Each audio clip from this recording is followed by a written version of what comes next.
అందులో పరమశివుడు పార్వతీదేవి మీద ఒక శ్లోకం చెప్పవలసి వస్తే, సింధుర రాజగమనార్థం ఇల్ల బంధము సహజ సుగంధం. సింధుర రాజగమన అంటే ఏనుగుల యొక్క రాజైనటువంటి మదగజము యొక్క నడక ఎలా ఉంటుందో అటువంటి నడక కలిగిన తల్లి అని.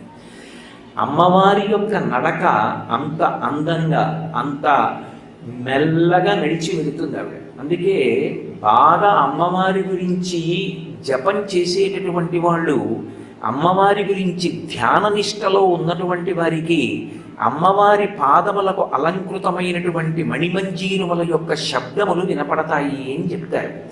ఆవిడ నడిచి వెడుతున్నప్పుడు ఆవిడ పాదములకు అలంకృతమైనటువంటి మంజీరములు శబ్దం చేస్తాయి. ఆ శబ్దములను వాళ్ళు వింటూ ఉంటారట.